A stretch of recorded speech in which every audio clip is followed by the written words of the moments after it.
नमस्कार मित्रों, धर्म मीमांसा में आप सबका स्वागत है। कृष्णाय वासुदेवाय हरे परमात्मने प्रणतः क्लेशनाशाय गोविंदाय नमो नमः। वसुदेव सुतं देवं कंसचाणूरमर्दनं देवकी परमानंदम कृष्णं वंदे जगद्गुरुं। मित्रों, भारतीय दर्शनों के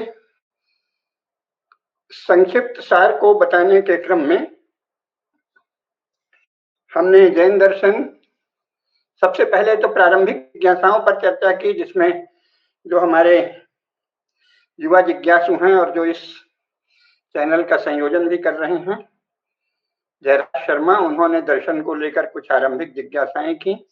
उसके बाद हमने जैन दर्शन, बौद्ध दर्शन पर चर्चा की और फिर न्याय दर्शन तथा वैशेषिक दर्शन पर चर्चा की। अब सांख्य और योग का क्रम है। सांख्य और योग दोनों एक दूसरे से युग्नत से हैं, लेकिन एक एक करके बताएंगे। जैसा मैंने पहले भी कई बार बता दिया है कि हमारे प्रत्येक दर्शन पर इतने श्रेष्ठ, इतने उच्च स्तरीय और इतने महत्वपूर्ण ग्रंथ लिखे गए हैं कि अगर केवल उन ग्रंथों का नाम ही गिनाने लगे तो 1 घंटा बीत जाए। इसी प्रकार उनकी बारीक व्याख्याएं अगर करें तो कई दिन लगेंगे। लेकिन आरंभिक जिज्ञासुओं के लिए संक्षिप्त परिचय के रूप में ये लेखमाला, ये वक्तृत्वमाला, लेखमाला तो हमने पहले सोचा था लेकिन अभी लेख नहीं लिखा है, ये वक्तव्यमाला कह लीजिए, वीडियो श्रृंखला हम चला रहे हैं। बाद में इसको लेखबद्ध भी करेंगे और पुस्तक रूप में भी प्रकाशित। तो आज हम सांख्य पर चर्चा करेंगे। जिज्ञासु, जो आरंभिक जिज्ञासु हैं, उनकी जानकारी के लिए मैंने ये सोचा है कि सबसे पहले कुछ पुस्तकों का परिचय दे दिया करूं कि अगर वो प्रारंभिक जिज्ञासा उन्हें है तो वो किन पुस्तकों को पढ़ें। तो सांख्य दर्शन के विषय में अगर प्रारंभिक जिज्ञासा बहुत ही सच्ची और तीव्र है किसी की, और वो दर्शन का विद्यार्थी भी है, तो सबसे पहले तो सांख्य दर्शन पर जो विद्योदय भाष्य के साथ उदयवीर शास्त्री, आचार्य उदयवीर शास्त्री ने सांख्य दर्शन पर एक भाष्य लिखा है, उसको पढ़ना चाहिए। बड़ा ही प्रामाणिक भाष्य है। अन्य दर्शनों पर भी इनका बहुत प्रामाणिक भाष्य है। इसके साथ ही आचार्य बलदेव उपाध्याय ने संपूर्ण भारतीय दर्शन पर बहुत उच्च स्तरीय और बहुत सरल सुगम ढंग से लेख लिखे हैं, जो पुस्तकाकार प्रकाशित हैं। ये काशी से प्रकाशित है, शारदा विद्या मंदिर काशी, शारदा विद्या मंदिर काशी से प्रकाशित है। आचार्य बलदेव उपाध्याय का भारतीय दर्शन, आप उसे भी पढ़ सकते हैं। और ये जो आचार्य उदयवीर शास्त्री का सांख्य दर्शनम है, ये गोविंद राम हासानंद नई सड़क, नई दिल्ली के द्वारा प्रकाशित है। इसके अतिरिक्त बंसीलाल गांधी जी एक अच्छे दार्शनिक हुए हैं, उनकी एक पुस्तक है भारतीय दर्शन एक रूपरेखा।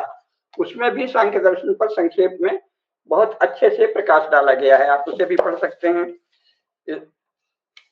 और भी थोड़ा प्रामाणिक रूप से गहराई से जानना हो तो गीता प्रेस गोरखपुर द्वारा प्रकाशित जो पतंजल योग प्रदीप है, उसमें प्रारंभ में ही सांख्य दर्शन का भी अच्छे से परिचय दिया गया है।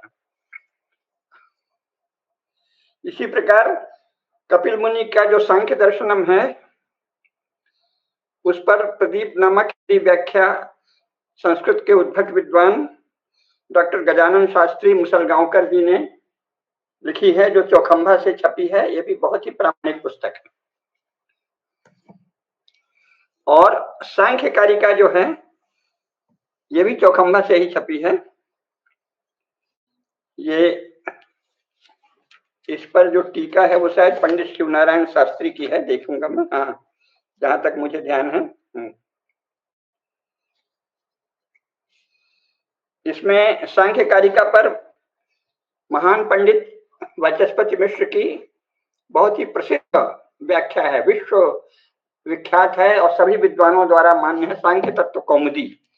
उसके साथ इसमें सारबोधिनी व्याख्या लिखी है पंडित शिवनारायण शास्त्री जी ने, यह भी चौखंबा से छपी है। तो ये कुछ आरंभिक जानकारी के लिए पुस्तकें हैं। इसके साथ ही अगर आप धर्मशास्त्र का इतिहास जो भारत रत्न डॉक्टर पांडुरंग वामन काणे ने लिखा है, इसका जो हिंदी में छपा है, पहले मूल तो उन्होंने अंग्रेजी में लिखा था, उसका जो हिंदी में छपा है उसका पंचम भाग जो है, पंचम भाग में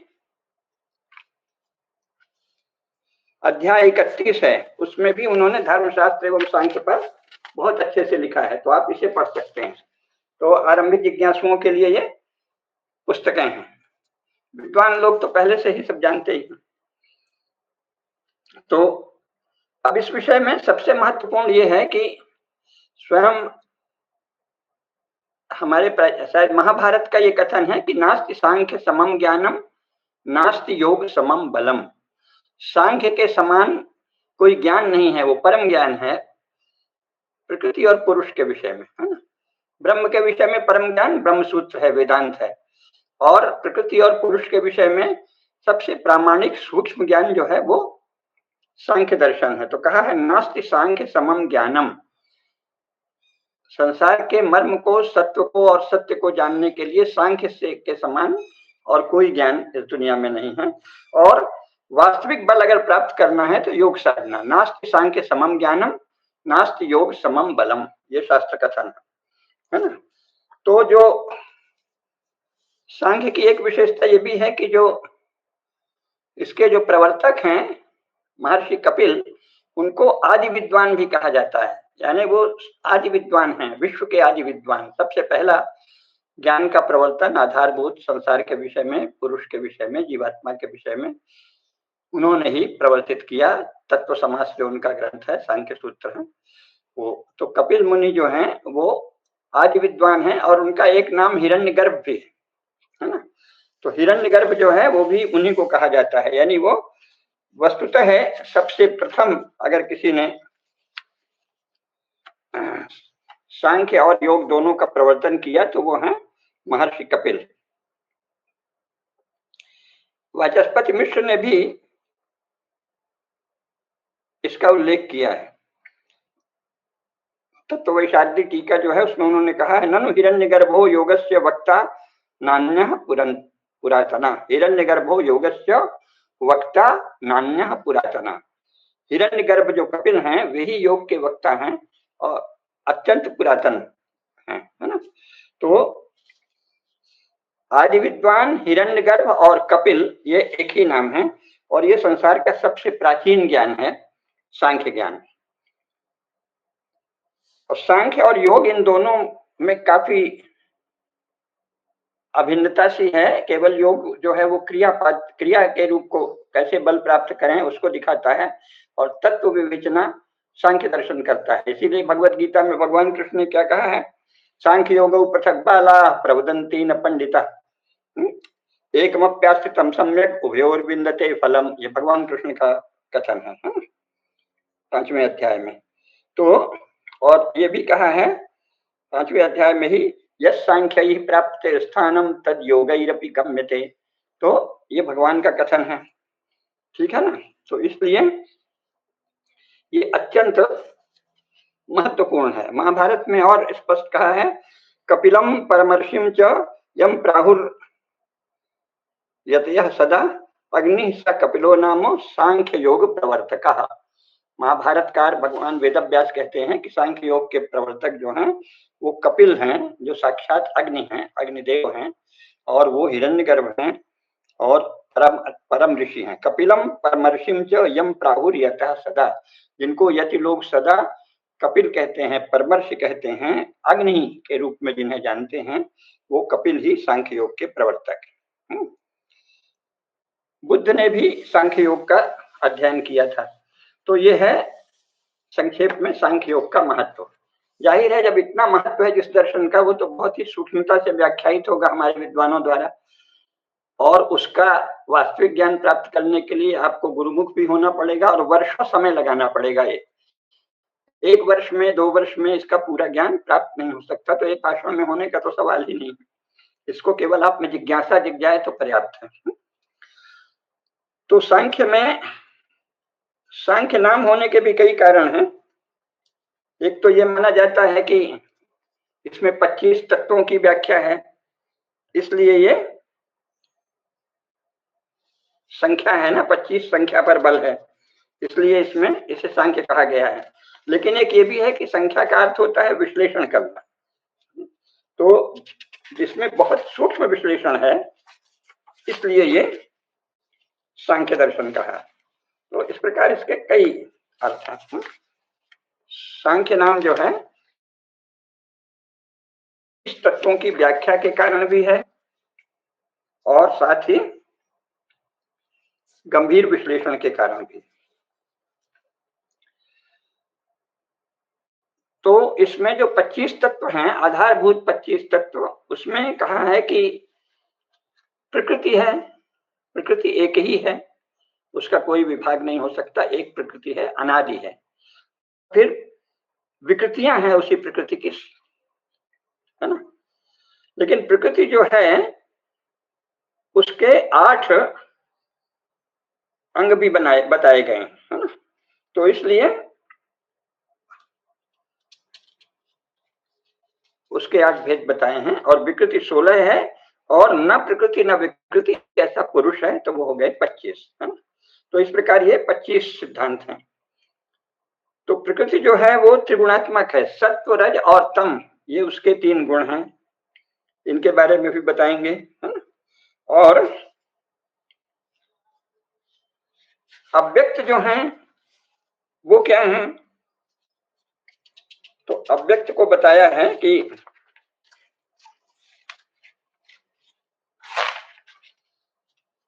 प्रकृति जब प्रधान रहती है, प्रकृति जब अपने मूल रूप में रहती है तो वो अव्यक्त रहती है ना। प्रकृति का आदि रूप जो है, अर्थात जब तक वो व्यक्त नहीं है, मूल रूप है, तो वो अव्यक्त है। फिर जब वो व्यक्त होती है तब उसके कौन से रूप प्रकट होते हैं, ये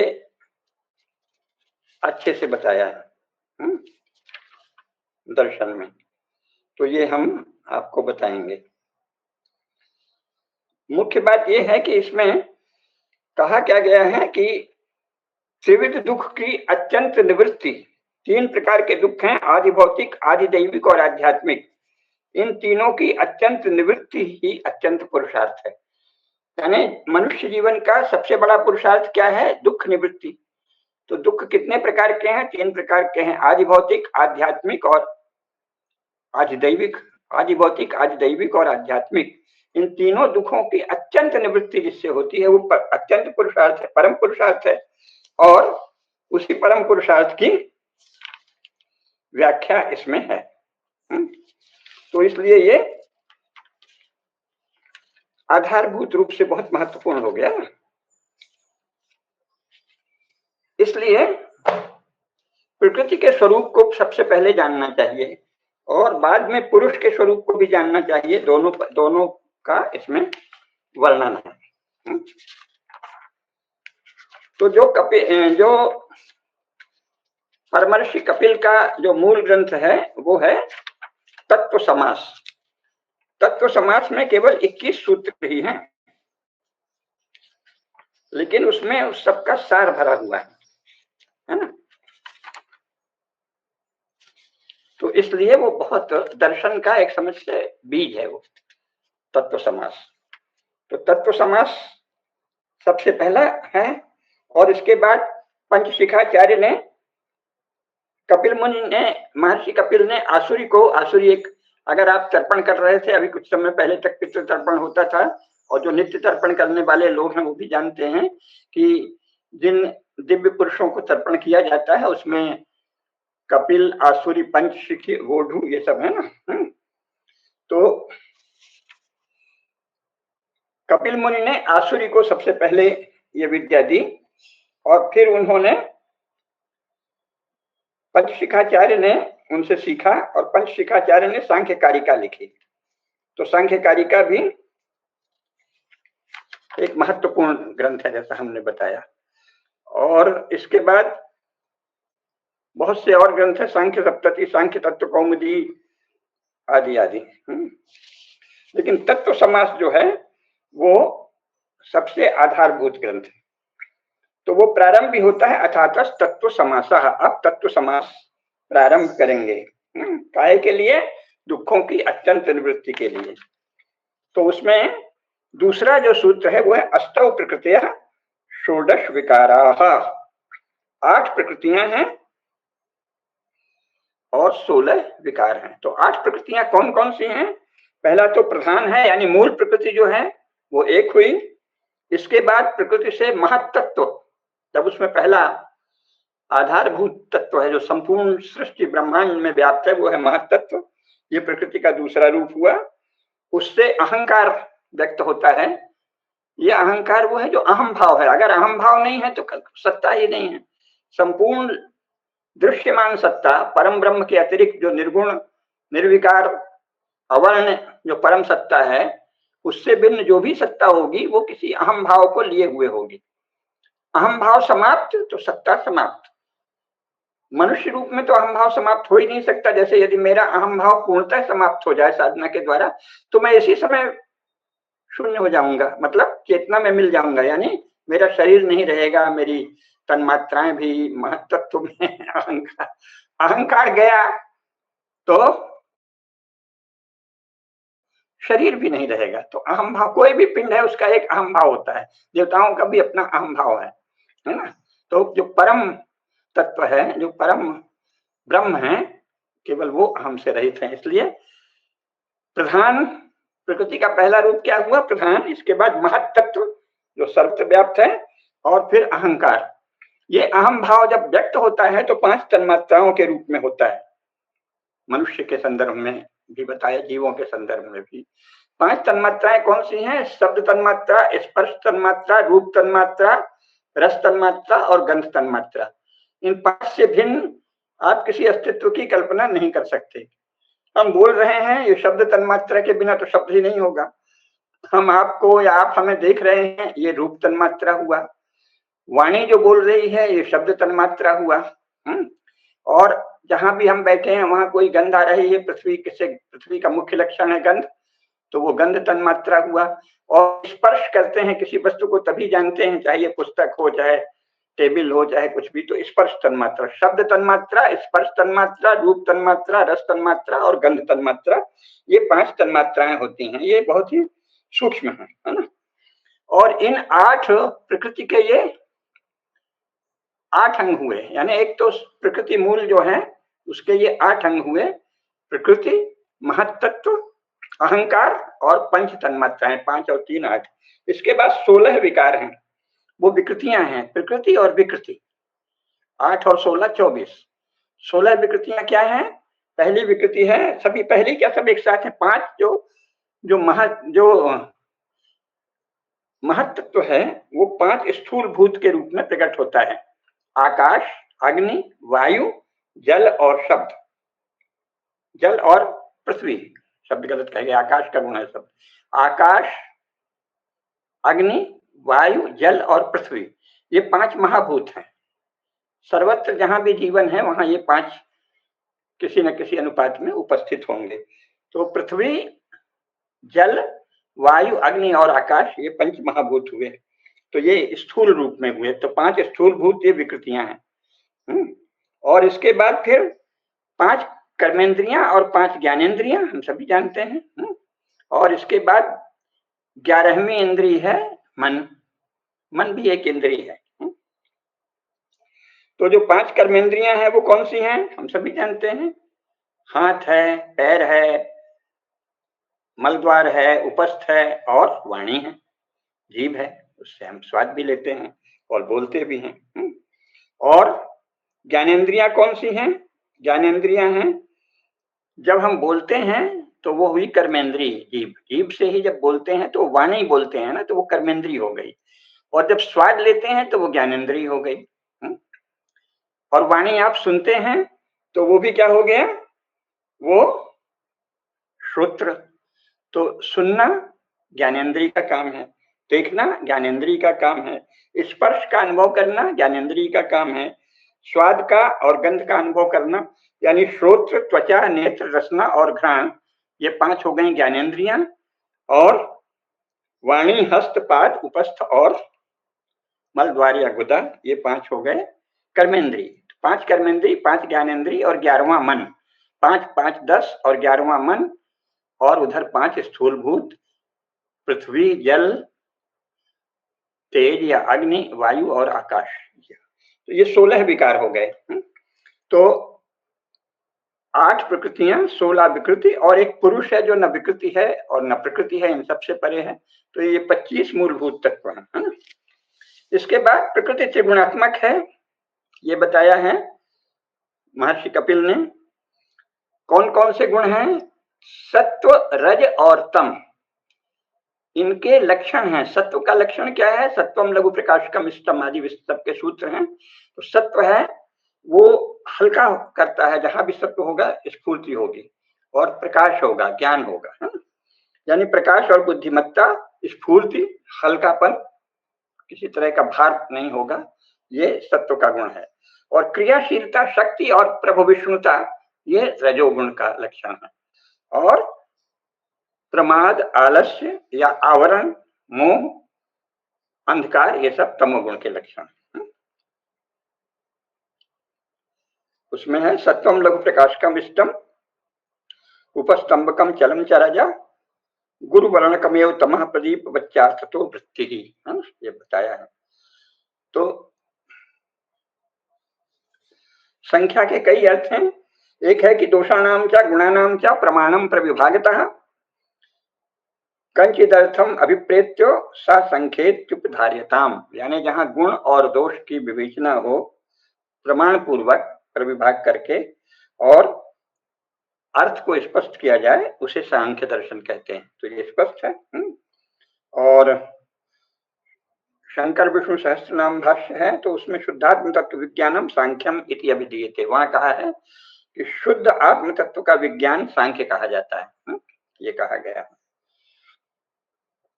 गीता में भी कहा है सिद्धा नाम कपिलो मुनि, यानी सिद्धों में सबसे, भगवान ने जैसे कहा है ना, अश्वत्था सर्ववृक्षाणाम देवर्षीणाम च नारदा महर्षीणाम प्रगुरहम गिरामस्मेकमक्षरम सिद्धा नाम कपिलो मुनि। तो और श्वेताश्वतर उपनिषद भी कहता है ऋषिम प्रसूतम कपिलम यस्तमग्रे ज्ञानैर बिभर्ति, यानी पहले उत्पन्न हुए कपिल मुनि जो हैं उन्होंने ज्ञान का प्रवर्तन किया। आज विद्वान निर्माण चित्तम अधिष्ठाय कारुण्यात भगवान परमर्षि आसुरे जिज्ञासमानाय तंत्रम प्रोवाच। जैसा मैंने कहा कि आसुरी को उन्होंने उपदेश दिया सबसे पहले निर्माण, क्योंकि वो तो परमर्षि हैं।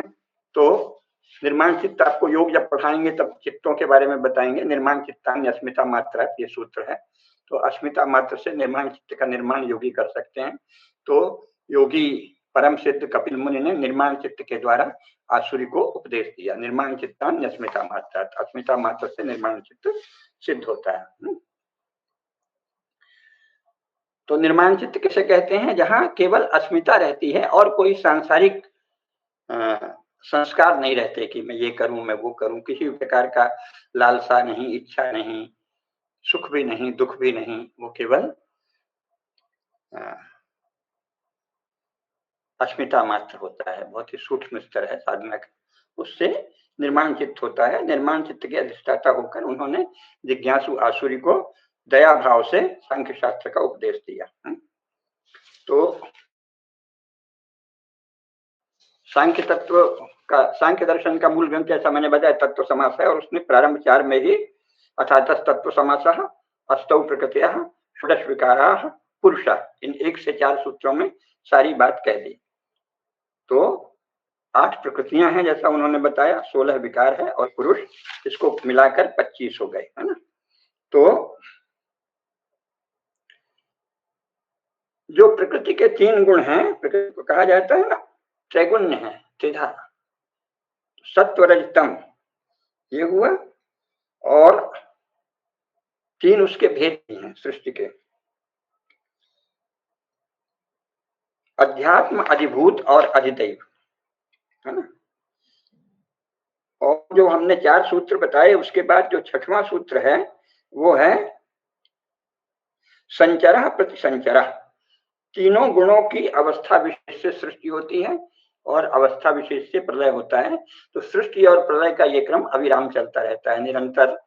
पहले सृष्टि होती है, उसका एक समय निश्चित है, कब तक कैसे गति होगी, कैसे चलेगी, इसके बाद प्रलय होगा, इस सब पर विवेचन सांख्य दर्शन करता है। और सृष्टि के 3 भेद हैं, अध्यात्म, अधिभूत और अधिदैव। अध्यात्मम अधिभूतम अधिदैवम च, तो ये ठीक से बताया है उन्होंने। पुरुष जो है, पुरुष के विषय में थोड़ी देर बाद आएंगे, पुरुष पर बहुत विस्तार से चर्चा आवश्यक है। त्रैगुण्य का हमने बताया, सत्व, रजस और तमस।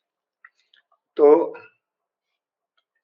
वार्षगण ने कश्चित तंत्र में इसी को लिखा है, गुणानाम परमं रूपम न दृष्टिपथमिच्छति यत्तु दृष्टिपथम प्राप्तम तन्मायैव सुतुच्छकम। गुणों का जो असली रूप है, गुणानाम परमं रूपम, गुणों का परम रूप, न दृष्टिपथम रिच्छति, वो दृष्टिगोचर नहीं होता सामान्यतः। साम्य परिणाम, गुणों का साम्य परिणाम तो दिखेगा ही नहीं जब तक वो साम्य रूप में है। जब विषम होंगे, यत्तु दृष्टि प्रथम प्राप्तम तन मायायु सुतुच्छकम, जो विषम परिणाम दृष्टिगोचर होता है वह माया, माया इस अर्थ में है कि निरंतर परिवर्तनशील है और विनाशी है। तो गुण परिणामशील है, निरंतर परिणामशील है। परिणाम का क्या अर्थ होता है? परिवर्तन। उसको सांख्य दर्शन में कहेंगे कि पूर्व धर्म को छोड़कर बाद का धर्म। धर्म यहाँ गुण का अर्थ है कि पूर्व का गुण छोड़ के नए धर्म को ग्रहण करना। तो परिणाम 2 प्रकार का होता है, एक साम्य परिणाम यानी स्वरूप परिणाम, जैसे दूध में अगर दूध है तो दूध निर्विकार बना रहेगा, तो ये दूध का समपरिणाम हुआ। और जब दूध खटास से दही हो जाएगा, कोई अन्य रूप बन जाएगा, घी भी उसका ही विकार है, तो इसे विषम परिणाम कहेंगे। तो समपरिणाम और विषम परिणाम ये 2 प्रकार के होते हैं।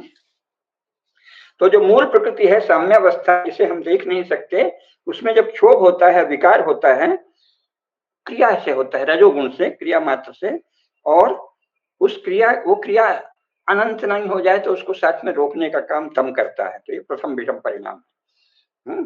इसके बाद फिर महत्तत्व बनता है। महत्तत्व से कर्तापन का अहंकार बीज रूप में छिपा हुआ है महत्तत्व में, और फिर ज्ञान के प्रकाश को ग्रहण करने की इच्छा भी स्वाभाविक है, निहित होती है। भगवान कृष्ण ने इसी को क्या गीता में कैसे समझाया है? मयाध्यक्षेण प्रकृति सूयते सचराचरम हेतुनानेन कौन्तेय जगद विपरिवर्तते मम योनिर्महद् ब्रह्म तस्मिन् गर्भं दधाम्यहम् संभवः सर्वभूतानां ततो भवति भारत।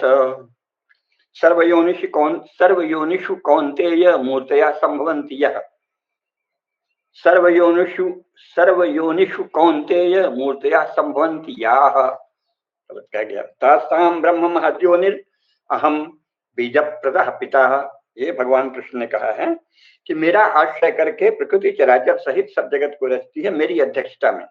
मयाध्यक्षेण प्रकृति सूयते सचराचरम, मेरी अध्यक्षता में ही ये प्रकृति रचती है। और मेरी योनि जो है वो महत्तत्व है, मैं उसमें गर्भ रखता हूं, यानी उसी में मैं सृष्टि का बीज डालता हूं, ज्ञान का प्रकाश भी डालता हूं, और उसी से सब भूतों की उत्पत्ति होती है। जो सब योनियों से जितने भी शरीर उत्पन्न होते हैं उन सबकी योनि है महद्ब्रह्म।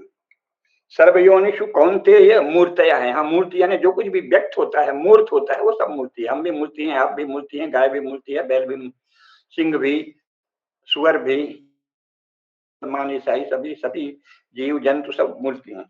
सर्वयोनिषु कौन्तेय मूर्तया संभवन्ति याः तासाम ब्रह्म महद्योनिर, उन सबकी महद्योनि है ब्रह्म, और मैं उनका बीजप्रद पिता हूं, ये भगवान ने बताया है। इसी को वेदों में क्या कहा है? हिरण्यगर्भः संवर्तताग्रे भूतस्य जातः पतिरेक आसीत्, ये वैदिक वचन है। हिरण्यगर्भः समवर्तताग्रे भूतस्य जातः पतिरेक आसीत्। या इसी को उपनिषद कैसे, कठोपनिषद कैसे कहता है? वायुर्यथैको भुवन प्रविष्टो रूपम रूपम प्रतिरूपो बभूव एकस्तथा सर्वभूतांतरात्मा रूपम रूपम प्रतिरूपो बहिश्च, ये कहा। जैसे कि वायुर्यथैको भुवन प्रविष्टो, एक ही वायु इस संसार में रूपम रूपम प्रतिरूपो बभूव, अलग अलग रूप में व्यक्त होती है। अग्नि का भी है, अग्निर्यथैको भुवन प्रविष्टो रूपम रूपम प्रतिरूपो बभूव एकस्तथा सर्वभूतांतरात्मा रूपम रूपम प्रतिरूपो बहिष्य। उसी प्रकार एक ही जो सर्व प्राणियों का, सर्वभूतों का अंतरात्मा है, वो विभिन्न रूप, रूपम रूपम प्रतिरूपो बहिष्य, उसी को क्या कहा है, अतितिष्ठत् दशांगुलम सभूमिम सर्वतः सहस्त्र शीर्षा पुरुष सहस्राक्षा सहस्त्रपाद। और फिर हमने अंत में क्या कहा है, अतितिष्ठत् दशांगुलम, सबसे ऊपर भी, सभूमि स्पृष्टो, वो सर्वत्र व्याप्त भी है और अतितिष्ठत् दशांगुलम, ऊपर भी है। रूपम रूपम प्रतिरूपो बहिष्य, बाहर भी है। तो इस संपूर्ण ब्रह्मांड में है और इससे परे भी वही तत्व है।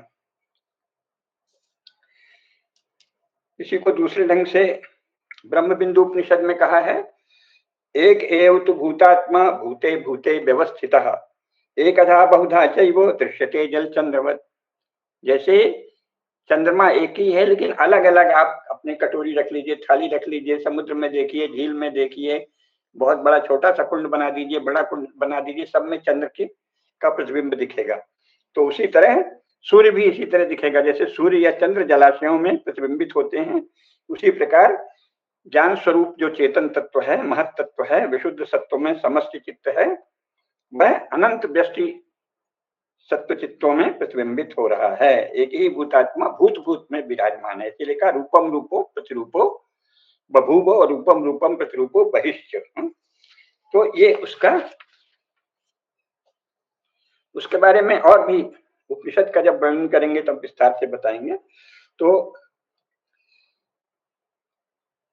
अहंकारः कर्ता न पुरुषः, जो कुछ भी इस संसार में कोई भी जीव कर्म करता है, हम सब भी करते हैं, उसका कर्ता कौन है, वस्तुतः उसका अहंकार करता है।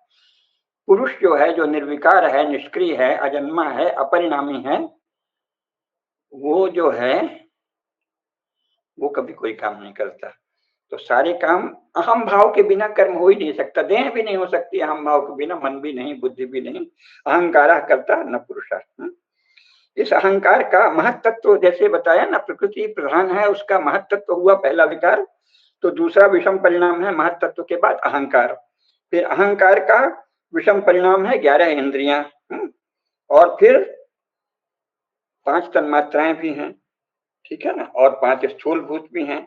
तो स्थूल भूत और तन्मात्राओं के बीच एक अवस्था सूक्ष्म भूतों की भी होती है, उस पर विस्तार से जब जाएंगे।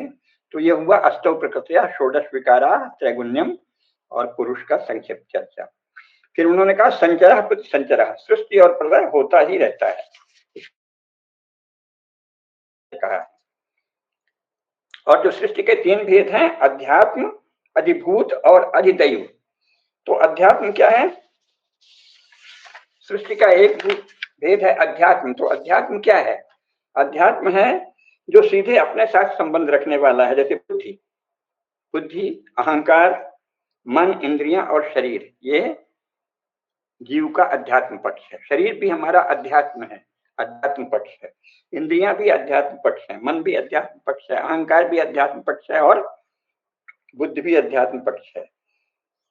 जो अपने साथ, मेरे लिए अध्यात्म ये है, दूसरे का शरीर मेरे लिए अध्यात्म नहीं है, वो अधिभूत है।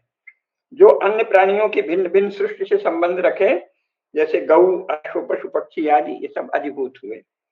और अधिदैव है जो सूक्ष्म शक्तियां हैं, जैसे पृथ्वी है, सूर्य है, नक्षत्र हैं, तारा है, ग्रह हैं, इनके जो प्रभाव होते हैं वो अधिदैविक प्रभाव हैं। तो अधिभूत, अधिदैव और अध्यात्म ये हो गया है ना। जैसे शरीर बलवान है कि फुर्तीला है, स्वस्थ है, तो ये जो है इन सबके अध्यात्म, अधिभूत और अधिदैव, इनके अपने अपने सुख दुख होते हैं। आध्यात्मिक सुख होता है, आध्यात्मिक दुख होता है, और सबका होता है ये, शरीर, शारीरिक भी और मानसिक भी। आध्यात्मिक सुख और दुख कितने प्रकार का होता है, 2 प्रकार का होता है, शारीरिक और मानसिक। शारीरिक सुख क्या है, बलवान है शरीर, फुर्तीला है, स्वस्थ है, ये शारीरिक सुख है। और शरीर दुर्बल है, अस्वस्थ है, रोगी है, ये शारीरिक दुख है। इसी प्रकार मन में शुभ संकल्प है, शक्ति है, ज्ञान की ओर प्रवृत्ति है, ये मानसिक सुख है। और ईर्ष्या है, तृष्णा है, कुढ़न है, जलन है, शोक है, द्वेष है, ये मानसिक दुख है। आज भौतिक सुख उसे कहते हैं जो वस्तुओं से मिले, जैसे गाय हमें दूध देती है, हम गाय का दूध पीते हैं, तो दूध पीना क्या हुआ, ये आदि भौतिक सुख है ना। या हम घोड़े में सवारी करते हैं या मोटरसाइकिल या कार या हवाई जहाज या कहीं भी सवारी करते हैं, वो आदि भौतिक सुख है।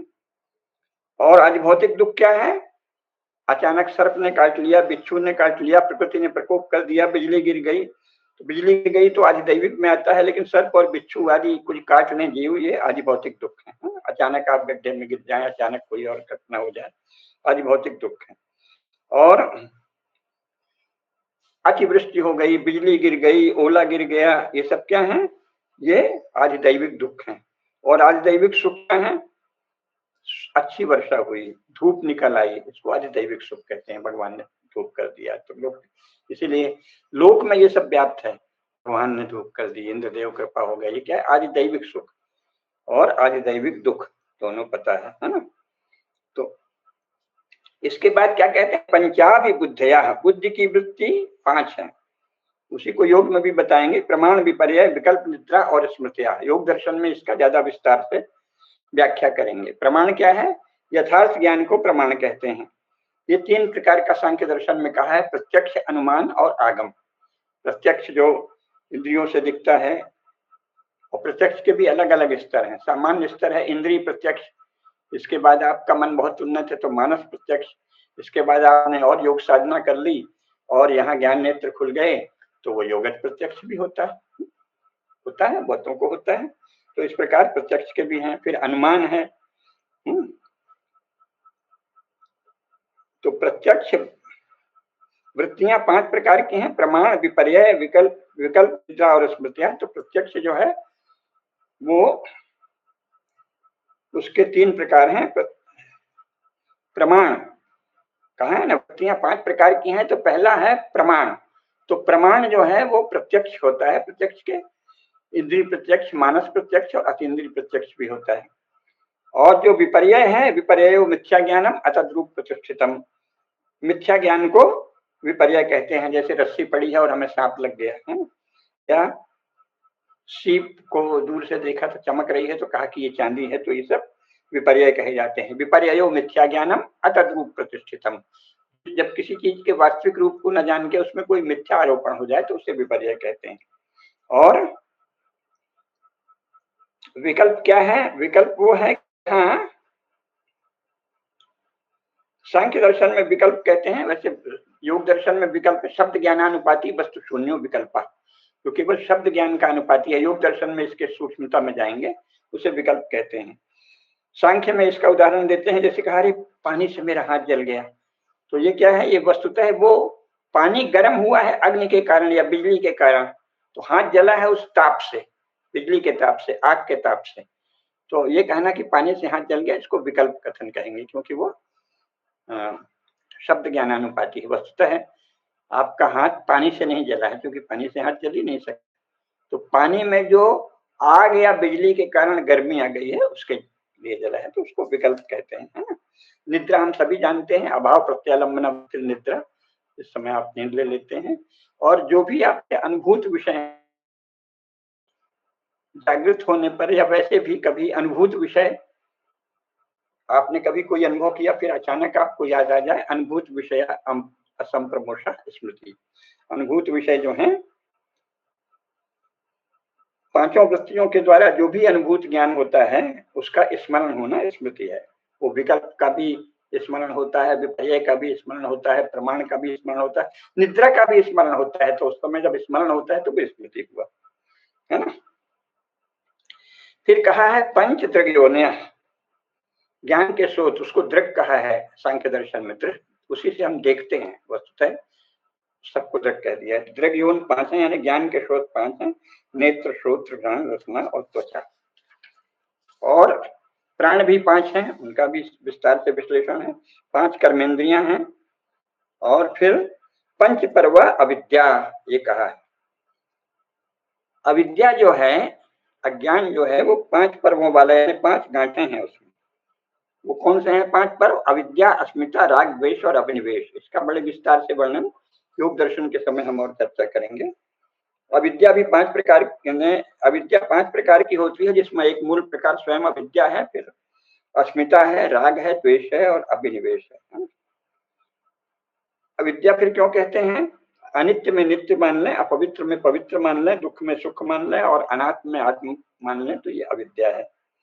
और बुद्धि को ही, बुद्धि जो जो अनुभव करती है सबको कहें मैंने खाया, मैंने पिया, मैंने सुख अनुभव किया, मैं राजा हुआ, मैं राष्ट्रपति हुआ, मैं प्रधानमंत्री हुआ, मैं दास हूँ, मैं नौकर हूँ, मैं सेवक हूँ, मैं दुखी हूँ, मैं सुखी हूँ, ये सब मन या बुद्धि के जो खेल हैं, तो इसको बुद्धि में और मन में आत्मबुद्धि अस्मिता है।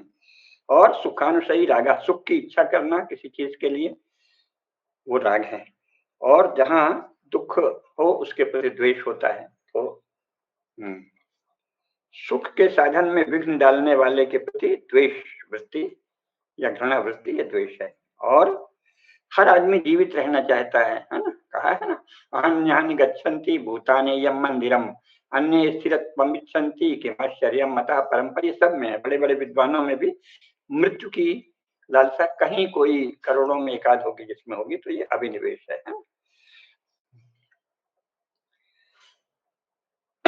फिर अशक्तियों का वर्णन किया है। 28 प्रकार की अशक्तियां होती हैं। इंद्रिय जो हैं जितनी 11 है ना, कर्मेंद्रिय, ज्ञानेंद्रिय और मन, इनके संबंधित जो अशक्ति है वो 11 अशक्ति हो गई। और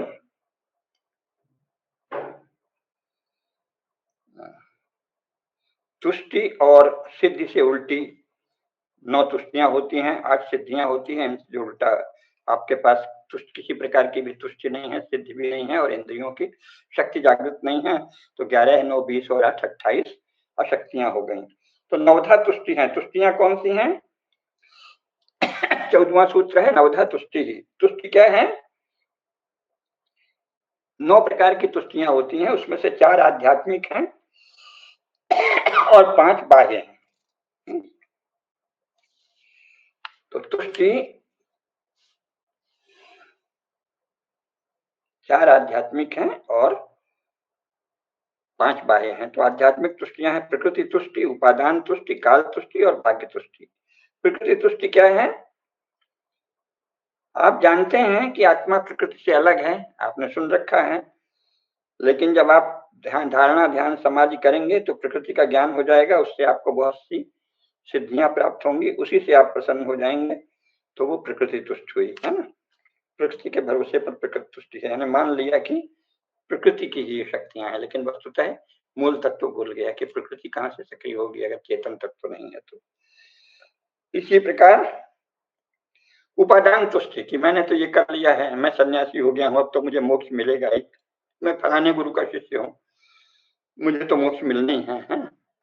मैं अमुक कथावाचक का शिष्य हूँ, मैं अमुक विद्वान का शिष्य हूँ, मैं अमुक शंकराचार्य का शिष्य हूँ, जैसे अब मुझे मोक्ष मिलेगा। तो ये उपादान तुष्टि है, क्योंकि वस्तुतः उपादान के मध्य कोई नहीं ज्ञान मिलेगा, अंत में स्वयं ही साधना करनी पड़ेगी। इसी प्रकार काल तुष्टि कि भाई समय आएगा तो सब हो ही जाएगा, तो ये काल तुष्टि है। और इसी तरह भाग्य के भरोसे रहना, ये भाग्य तुष्टि है। तो ये 4 प्रकार की तुष्टियां हैं, इनको हे कहा जाता है। और 5 जो तुष्टियां हैं बाह्य तुष्टि हैं, वो बाहर के विषयों में जो उपरति हो जाए उसको बाह्य तुष्टि कहते हैं, जैसे शब्द तुष्टि, स्पर्श तुष्टि, गंध तुष्टि, रूप तुष्टि, रस तुष्टि। तो और इनके अभाव से दुख होता है, तो वो अशक्ति भी हो गई।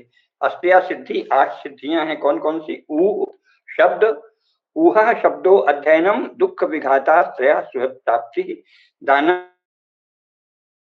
च सिद्ध्योस्तौ सिद्धे पूर्वोंकुश त्रिविधा। ऊह शब्द, अध्ययन और 3 प्रकार के दुख विघात, सुहृत प्राप्ति और दान, ये सिद्धियां है ना। ऊह शब्द, अध्ययन, सुहृत प्राप्ति और दान 5 हो गए, और दुख के 3 प्रकार के विधान। ऊह क्या है? पूर्व जन्म के संस्कार से स्वयं इस सृष्टि को देखभाल कर अगर आपको यथार्थ ज्ञान हो जाए तो ये ऊह सिद्धि है, हो जाती है कुछ लोगों को। इसी प्रकार गुरु ने कोई मंत्र दिया, विवेकी गुरु के उपदेश से ज्ञान हो जाएगा तो शब्द सिद्धि है। आपने शास्त्रों का निरंतर श्रद्धा पूर्वक अध्ययन किया तो परम गुरु परमेश्वर की कृपा से आपको सिद्धि हो जाएगी, वो अध्ययन सिद्धि हुई। इसी प्रकार कोई सिद्ध पुरुष मिल जाए, परम गुरु मिल जाए, ऋषि परम गुरु किसी रूप में दर्शन दे दें, अनुभूति दे दें, अनुभव दे दें, अथवा किसी गुरु को भेज दें, तो ये सुहृत प्राप्ति सिद्धि हुई। और दान सिद्धि भी होती है ना, क्योंकि कई बार दान से भी सिद्धि प्राप्त होती है, तो उसे दान सिद्धि कहते हैं। गीता में इसका बहुत महत्व है। अभी आज गीता के द्वारा अगर समझाने लगेंगे तो, लेकिन कुछ श्लोक तो आप 7वें अध्याय में है ना, दातव्यमिति यद्दानम दीयते अनुपकारिणे देशे काले च पात्रे च तद्दानम सात्विकम स्मृतम। तो सात्विक दान से भी सिद्धि प्राप्त होती है ना। दातव्यमिति यद्दानम दीयते अनुपकारिणे, जिसने आपका कोई उपकार नहीं किया है, आप इसलिए दान दें कि देना चाहिए, मेरा धर्म है। और देश काल और पात्र का विवेक पूर्वक ध्यान रखकर दे रहे हैं। देशे काले च पात्रे च तद्दानम सात्विकम स्मृतम, तो उससे भी सिद्धि होती है। ये हुआ ना। तो ये 8 सिद्धियां, 9 तुष्टियां और 11 जो इंद्रियां हैं, इनके विषय में अगर आपने साधना नहीं की, शक्ति नहीं बढ़ाई, तो ये 28 प्रकार की अशक्तियां हो गई। 11, 9, 8, 28। फिर 16वां सूत्र है 10 मौलिकार्थ, 10 मूलभूत धर्म है। अस्तित्व, संयोग, वियोग, शेष वृत्तित्व, एकत्व, अर्थवत्व, परार्थ, अन्यता, अकर्तृत्व और बहुत्व। इनके विस्तार से अगर करेंगे तो इसी में समय चला जाएगा, तो ये बाद में बताएंगे। इसी प्रकार अनुग्रह है सत्ता, ये जो सृष्टि है ये भगवान का अनुग्रह है, तो अनुग्रह सृष्टि है।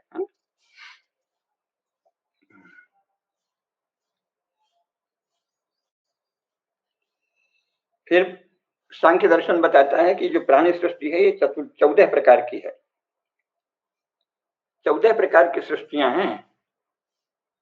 जो दर्शन कहता है सांख्य दर्शन, वो बाकी जो कहते हैं इतने करोड़ में इतने भ्रमण किए, वो अलग बात है, लेकिन दर्शन, सांख्य दर्शन जो मूल ज्ञान का दर्शन है, वो कहता है 14 विधो भूत सर्गा, 14 प्रकार की प्राणियों की सृष्टि है। 18वां सूत्र है। इसमें 8 प्रकार की दैवी सृष्टि होती है, 5 प्रकार की तिर्यक योनि है, और 5 13 हो गए, और एक मनुष्य योनि है, ये एक ही प्रकार की होती है। मनुष्यों की एक ही योनि मानी गई है। बाकी जो आपके विभेद हैं, जाति के, वर्ण के आदि, वो गुण कर्म और समाज की व्यवस्था के हिसाब से वो बनते रहते हैं। वो लौकिक भेद हैं, मूल भेद नहीं है। मूलतः एक ही योनि है, मनुष्य। और तिर्यक योनियां हैं 5। जो देव योनियां होती हैं 8, वो है ब्राह्म, प्राजापत्य, ऐन्द्र, दैव, गांधर्व, पितृ, देह और प्रकृतिलय। इनके विस्तार से फिर कभी बताएंगे। ये सब देव स्तर हैं। प्रकृतिलय होते हैं योगी साधक के द्वारा विदेह साधना होती है। पितृ होते हैं जिनको हम अभी पितृ पक्ष में तर्पण कर रहे थे, उनमें से जो पितृलोक में गए हैं वो बहुत सारी आपको वरदान, उनके वरदान से बहुत लाभ होता है, शुभ होता है, पुण्य का उदय होता है, सिद्धियां भी प्राप्त होती हैं। वो देवता हैं, पितृदेव, पितर देवता हैं। गंधर्व भी होते हैं, इसी सृष्टि में विद्यमान है, आपको पता नहीं होगा, लेकिन गंधर्व यहाँ है, जहाँ मैं हूँ, जहाँ आप हैं, सब जगह गंधर्व भी हैं।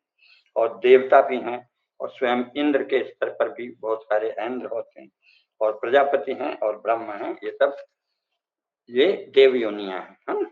8। और तिर्यक योनि 5 हैं।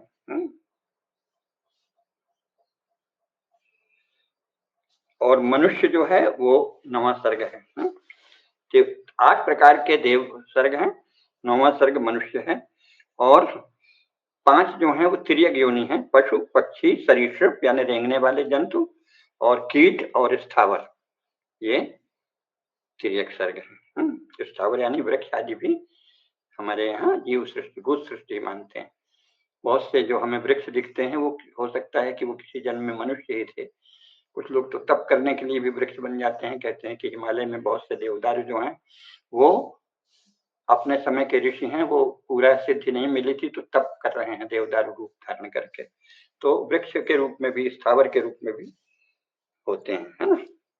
फिर इसमें और बहुत ही स्तर है, स्व महा जना तपा सत्यम, इस तरह से बहुत अनंत है ये ब्रह्मांड भी और इसकी सिद्धियां भी। इनके विस्तार से अभी अपन अगर देंगे तो इनका सार ये है कि इसमें मनुष्य के लिए चूंकि हम सारी विवेचना है, तो त्रिविध बंध होते हैं और त्रिविध ही मोक्ष है। बंध क्या है? वैकृतिक, दाक्षिणिक और प्राकृतिक। तो इस 3 प्रकार के मोक्ष भी हैं, वैकृतिक, दाक्षिणिक और प्राकृतिक। वैकृतिक बंध क्या है? जब आप इन्हीं मन और इंद्रियों में ही आसक्त रहते हैं तो वो वैकृतिक बंधन है। जो प्रकृति बताया ना, 8 प्रकार की प्रकृतियां हैं और 16 प्रकार की विकृतियां हैं, तो उन विकृतियों में ही आप मगन हैं। मध्य मया लब्धम एवं प्राप्त से मनोरथम आढ्यो भी जनवान अस्मि कोन्योस्य सदसो मया यक्षे दास्यामि मोदित ज्ञान विमोहिता आदि आदि है। मैं ये बनूंगा, मैं वो बनूंगा, होता ही है। संसार मनुष्य से चलता है। इसलिए दर्शन बहुत ही उच्च स्तर की चेतना, एक न्यूनतम स्तर से काफी ऊंचे की चेतना पर ही दर्शन में प्रवेश संभव है। इसलिए जन सामान्य के लिए दर्शन नहीं है। वो जो फिलॉसफी है पढ़ाते हैं वेस्टर्न, वो होगी जन सामान्य के लिए, क्योंकि वो बेकार का शब्द जाल है। शब्द जालम महारण्यम चित्त भ्रमण कारकम। लेकिन जो दर्शन है वो तो जो उच्चतर चेतना वाला होगा वही दर्शन की प्रारंभिक कक्षा में जा सकता है। तो उस तरह से जो 16 प्रकार की विकृतियां हैं उनमें ही आसक्त रहना ये वैकृतिक बंध है। और दाक्षिणिक बंध क्या है? दाक्षिणिक बंध है कि जब वैचारिक, उसमें ज्यादा मानसिक चीजों में, जैसे बहुत से कवि लेखक आदि उसी में विचारों की दुनिया में मगन है। मेरा तो ये मत है, मेरा, मैं समाजवादी हूँ, मैं राष्ट्रवादी हूँ, मैं पूंजीवादी हूँ, मैं फलानावादी हूँ, मैं ठिकानावादी हूँ। ये बंधन जो है ये दाक्षिणिक बंध है। और एक प्राकृतिक बंध भी होता है कि इनसे तो आप थोड़ा ऊपर उठ गए, लेकिन फिर भी प्रकृति तक ही देख रहे हैं। जैसे वैज्ञानिक जो हैं, तो वैज्ञानिक तो मोक्ष के पात्र नहीं होते ना, प्राकृतिक बंध है, प्रकृति के तत्वों का अनुसंधान कर रहे हैं, वहीं तक सीमित है। तो वैज्ञानिकों का प्राकृतिक बंध होता है, वैचारिक जगत में रहने वालों का दाक्षिणिक बंध होता है, और शेष सांसारिक लोगों का वैकृतिक बंध होता है। इसी प्रकार इनकी मुक्ति है, वैकृतिक मोक्ष, दाक्षिणिक मोक्ष और प्राकृतिक मोक्ष है। तो ये संक्षेप में है।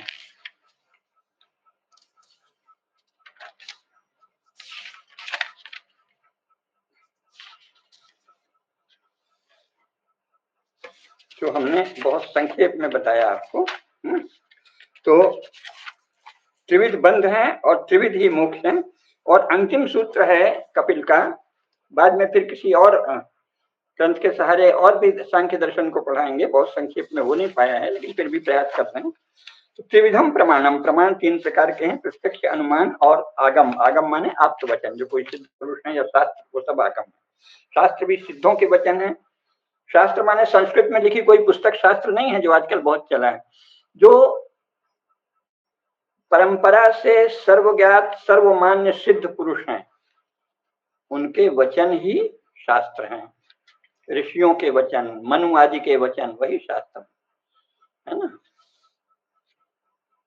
भगवान वेदव्यास के वचन, वाल्मीकि के वचन, ये सब, वाल्मीकि रामायण, महाभारत, या तुलसीदास जो सर्वमान्य हो गए, तो रामचरितमानस भी एक शास्त्र है, जो जिन्हें संपूर्ण समाज, लोक अच्छी तरह जानता है कि ये सिद्ध पुरुष हैं, इनके वचन शास्त्र हैं, आगम है वो, है ना। तो बाकी आगम न्याय परंपरा में भी और उच्च स्तर से उसकी व्याख्या भी है, लेकिन एक मोटे तौर पे सभी आप्त वचन जो हैं, प्रत्यक्ष प्रमाण के विषय में हमने बताया ही है, प्रत्यक्ष, अनुमान और आगम जो है, आप्त वचन जो है, उसको ये 3 प्रकार के प्रमाण होते हैं। तो इन सब जानने से तत्व ज्ञान की साधना होती है। संक्षेप ये है कि सांख्य दर्शन और बौद्ध दर्शन और जैन में भी शायद शब्दों का फेर हो, लेकिन दर्शन में मुख्यतः 4 बात ही बताते हैं। और इसीलिए मैंने कहा कि दर्शन का प्रवेश ही एकदम सामान्य व्यक्तियों से थोड़ी उच्चतर चेतना वाला ही दर्शन का विद्यार्थी या जिज्ञासु हो सकता है। सामान्य जो शिष्णोदर परायण लोग हैं, उनके लिए दर्शन शास्त्र नहीं। तो इसमें 4 बातें बताई जाती हैं। हे क्या है, यानी इस संसार में जब आप आए हैं, तो एक तो दुख की अत्यंत निवृत्ति हो जाए, शुद्ध आनंद क्या है वो जाने, सच्चिदानंद स्वरूप को जाने। और इसके लिए आवश्यक है कि हे क्या है, त्याज्य क्या है, वो क्या है जिसे हम छोड़ दें। तो सांख्य दर्शन भी हे का प्रतिपादन करता है कि क्या क्या है ना, त्याज्य क्या है।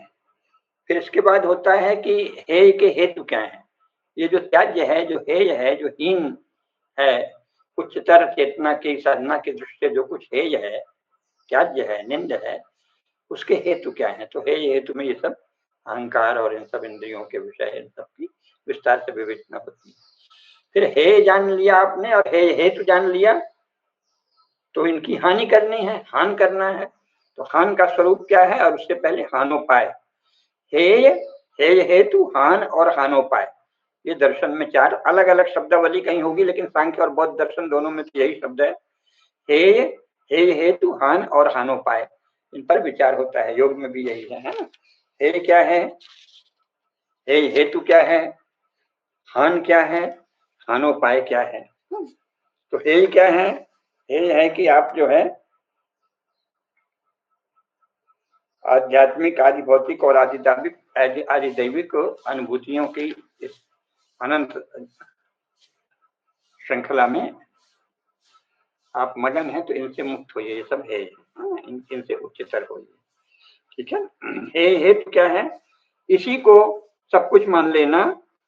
अज्ञान, अविद्या और अविवेक है, और अज्ञान, अविद्या और अविवेक ही हे हेतु है कि यही अरे और होता ही क्या है। बच्चे, कुछ लोग कहते हैं ना, और किसके लिए जीना है? बच्चों के लिए तो जीना है। पति ही पत्नी का परमेश्वर है, तो इसको क्या कहते हैं? अज्ञान। क्योंकि ये किसी शास्त्र में नहीं लिखा है, ये तो ईसाइयों की कल्पना। पत्नी पति की सेवा करके अपना जन्म सुधारे, अपने चित्त को उन्नत करे। पति पत्नी के प्रति निष्ठावान रह के अपने को उन्नत करता है, किसी पर कृपा नहीं करता। तो पति ही परमेश्वर है और मेरी तो पत्नी ही देवी है, ये आदि सब जो कहना क्या अज्ञान और अविवेक है। तो हे हेतु क्या है? अज्ञान, अविद्या और अविवेक। जैसे जैसे आप अज्ञान से, अविद्या से, अविवेक से मुक्त होंगे, आपका चित्त उन्नत होगा, हान होगा। दुख का नितांत अभाव, अज्ञान और अविद्या का सर्वथा नाश, इसको हान कहते हैं। उपनिषद भी वही कहता है, अविद्या या अप्राप्य एव ही पद प्राप्तिर। श्रेष्ठ की प्राप्ति तो अविद्या के निवर्तन से ही होती है। अविद्या की निवृत्ति ही परमात्मा की प्राप्ति है। मुंडक उपनिषद कहता है। तो इसके उपाय क्या हैं? इसको हानोपाय कहते हैं। तो उपाय है ज्ञान की साधना, फिर योग के द्वारा तप करना, तत्वों का यथार्थ ज्ञान। सांख्य दर्शन तो ये बताता है तत्वों का यथार्थ ज्ञान, और समाधि द्वारा अपनी अपनी भूमियों में साधना करते जाइए, फिर उच्चतर आप होते जाएंगे, तो उससे हान होंगे। तो जड़ के संपूर्ण स्वरूप को समझ लें और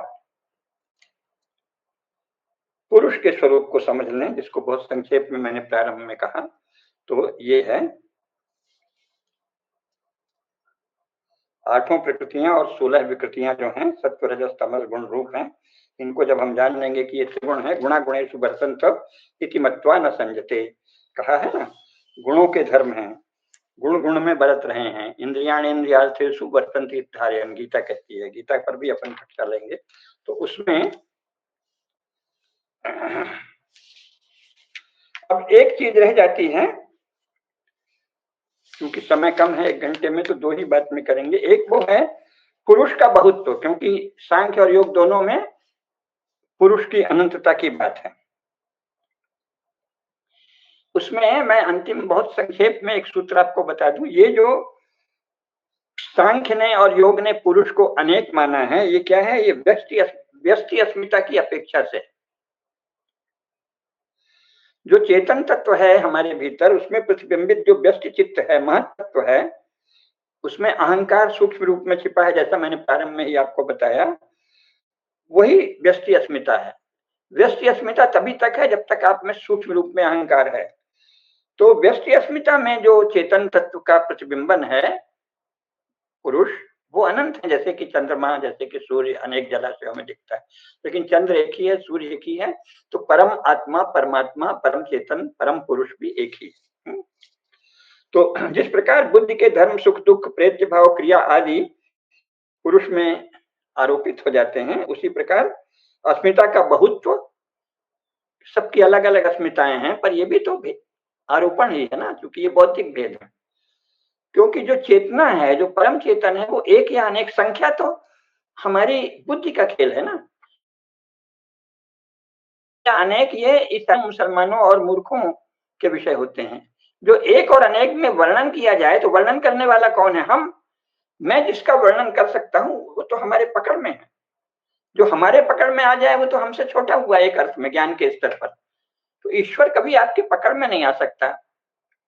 हम ईश्वर की पकड़ में आ सकते हैं, और हो जाए, पकड़ में आ जाए तो हमारा जीवन ही धन्य हो जाए। खैर, तो ये जानना चाहिए कि ये ईश्वर है, चेतन तत्व है, ये एक या अनेक में व्याख्यायित नहीं हो सकता, इससे परे है, गणना से परे है, संख्या से परे है। जैसे प्रकृति हमें किसी भी रूप में दिखेगी तो वो प्रकृति का अंग होगा, अंश होगा, लेकिन मूल प्रकृति तो एक ही है, प्रधान एक ही है ना, अव्यक्त। इसी प्रकार ये जो पुरुष हैं, जो व्यष्टि अस्मिता में चेतन का प्रतिबिंबन है, वो बहुत हैं। तो पुरुष बहुत्व उस स्तर पर सत्य है, लेकिन वस्तुतः है तो बहुत्व कैसे हो सकता है? एक ही परम तत्व है, एक ही परम चेतना है, इसलिए एक ही परमात्मा है जो इतने सारे रूपों में, जीव में, जब तक उसमें जीव भाव है, अहम भाव है, व्यष्टि अस्मिता है, उसमें प्रतिबिंबित हो रहा है। तो इसको जानना चाहिए कि पुरुष का बहुत्व जो है वो सापेक्ष है।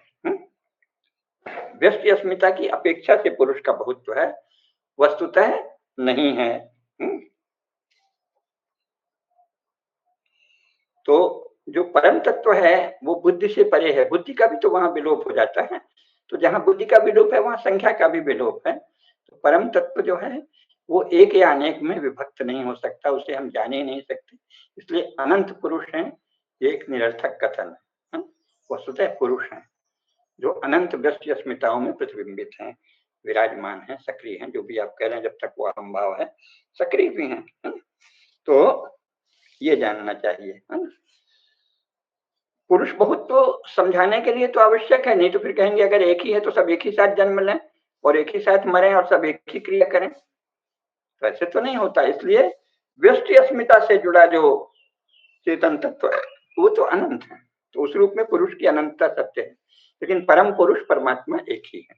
तो एक और अनेक से परे है चेतन तत्व। पुरुष बहुत्व या पुरुष की अनंतता सापेक्ष सत्य है, पूर्ण सत्य है, बस वही है, वाणी से भी परे एक ही है। इसीलिए मैंने उपनिषद का शुरू में आपको उदाहरण दिया था ना, अग्निर्यथैको भुवन प्रविष्टो रूपम रूपम प्रतिरूपो बभूवो एकस्तथा सर्वभूतांतरात्मा रूपम रूपम प्रतिरूपो बहिश्च। यह गीता क्या कहती है? उपदृष्टानुमंता च भर्ता भोक्ता महेश्वरः परमात्मेति चाप्युक्तो देहेस्मिन् पुरुषः परः। इसी देह में इतने रूप हैं। उपदृष्टा देखता है, अनुमंता उपदृष्टा अनुमंता च भर्ता भोक्ता महेश्वर परमात्मेति चाप्युक्तो देहेस्मिन् पुरुषः परः। अब इसकी व्याख्या गीता के संदर्भ में और अधिक करेंगे, है ना। तो ये जो पुरुष का बहुत्व है, ये इसके विषय में हमने संक्षेप में बता दिया, ठीक है। तो आज इतना ही। अगला व्याख्यान योग दर्शन पर होगा, इसके बाद मीमांसा और उत्तर मीमांसा या वेदांत पर होगा, ठीक है। नमस्कार। धर्म की जय हो, अधर्म का नाश हो, प्राणियों में सद्भावना हो, विश्व का कल्याण हो। नमः पार्वती पतये, हर हर महादेव।